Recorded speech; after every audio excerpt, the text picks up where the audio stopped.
Hey everyone, I'm Ashlen with MMO Play, and I'm here to bring you all the latest updates on MMO news.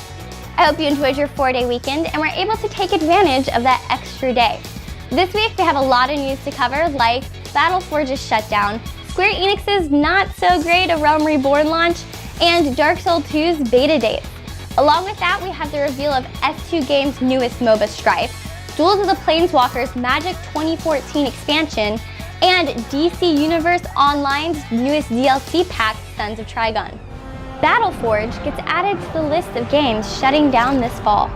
The long-standing game has suffered its final blow and will be shutting down come October. With the original owner, EA Phenomic, being shut down earlier this summer, support had become scarce on the servers.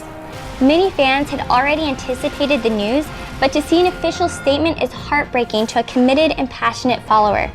Developers say that the decision to retire older games is never easy and thanked all of the dedicated players for supporting the game for the past 4 years. Players are encouraged to spend any in-game balance they may have had before the game shuts down on October 31st. For more information about the shutdown, you can go to their site at battleforge.com. Square Enix has had their hands full this week with the not-so-smooth launch of Final Fantasy XIV A Realm Reborn. The re-released MMO was pushed beyond its maximum server capacity when it launched on August 27th. Due to the server congestion, Square Enix had no choice but to implement login and character creation restrictions.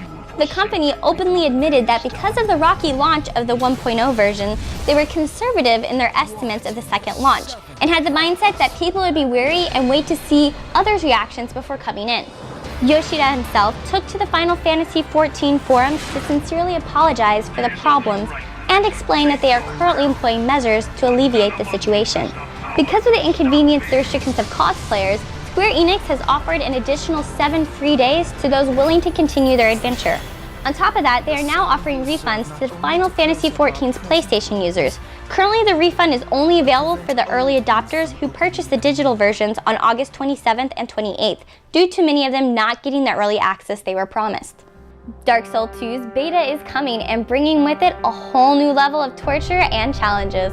The highly anticipated sequel to the punishing 2011 breakout hit, Dark Souls, will begin its first round of beta testing October 12th. Dark Souls is an action RPG dungeon crawler, and when I say crawler, I mean 6 hours of constantly dying will only end up giving you 15 minutes of actual game progression. In other words, the game has a more than average difficulty. But for the patient fans that never gave up and tried again, you can look forward to doing it all over again. The creators have promised a slew of overwhelming enemy encounters, diabolical hazards, and unrelenting challenges. So basically, you'll spend quite a bit of time staring at that all-too-familiar death screen. After the first round of beta wraps up, the second round will start October 27th. Players can sign up for the betas by registering on the PlayStation Network website or by simply logging into the PlayStation Network to receive an access pass. For those of you who survived the gruesome trials of the beta, you can look forward to the title hitting store shelves in March of 2014. Creators of the infamous Han, or Heroes of Newerth, are at it again. S2 Games revealed their latest MOBA, Strife, at PAX Prime, which is said to reduce player bashing and encourage more team play. One of the ways the game does this is by changing up some of the key features of MOBAs to allow for more team progression more so than just player. Developers said they want to move away from the set-in-stone roles and teammates fighting over kills and creeps rather than the enemy. To do so, they decided to remove the idea of a dedicated support role, where one player ends up sacrificing so that other players can farm more gold. In Strife, last hitting will not just benefit the last hitter. Instead, gold received from killing a creep will be distributed evenly amongst all allies present. For solo lanes, the killer will receive half the value of the creep, and then the rest will be divided amongst the team. Wards have also been replaced with observation points that any player can activate by simply walking by it. After careful consideration, the game has also decided to omit all chat and the ability to see other players' deaths. Developers said they are all for players learning and improving performances, but there are pieces of information that serve no other purpose than to be ammunition for other players to identify that you're not performing well, and death is an easy example of this. For more information about the rest of the game, you can check out their site at strife.com.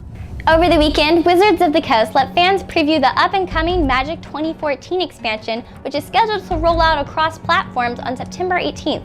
The new expansion will give players the opportunity to explore new planes, fight new enemies, and face new challenges. Players will be able to battle through 6 new single-player campaign levels, exploring the planes of Kamigawa and Ravnica. Along with the campaign content will be 5 new decks that will offer over 280 new unique cards to unlock. Some of the decks shown include the Mono Black Lords of Darkness, the Bant Hall of Champions, the Boros Sword of the Samurai, and the potential Is It Blitz deck called Dodge and Burn. There will also be 5 new challenges that are made to test your strategic thinking through a series of puzzles, and new Pristina portraits, achievements, as well as trophies to unlock. Again, the game will be available September 18th on the Xbox Live Arcade, the PC via Steam, PlayStation Network, iPad, and Android. DC Universe Online releases its 8th DLC pack, Sons of Trigon, starring Wonder Woman and Cersei. Sons of Trigon lets players see what happened to Trigon and resolve the storyline they were hopelessly left wondering about for the past 2 years. Wonder Woman and Cersei both rush to the sinful Gotham City to face off against Trigon and his 3 sons that each embodies one of the 7 deadly sins. This DLC pack features new zones such as Gotham Wasteland, new alerts and duos, and new gear. Players are now able to start mastering the new celestial powers, which take a new approach to healing, where your healing ability is boosted based on your damage output. There are also 2 new Legends PvP avatars, Cheetah and Donna Troy. Cheetah is the first speedster to join the ranks of the Legends that has a glass cannon, kill or be killed playstyle. Donna Troy can dole out plenty of damage, but what really sets her apart is her powerful defensive maneuvers. The Sons of Trigon pack also promises some cameo appearances throughout the storyline, which include Raven and the Teen Titans, the Fearsome Five, Gentleman Ghost, and John Constantine. The DLC pack is available for $9.99 and can be downloaded via the PlayStation Network, the in-game marketplace, or on their website, dcuniverseonline.com. Alright guys, that's it for this week's MMO update. Thanks for watching. Remember to like, follow, and subscribe for all the latest information. Again, I'm Ashlen, and I will see you next week. But until then, keep on gaming.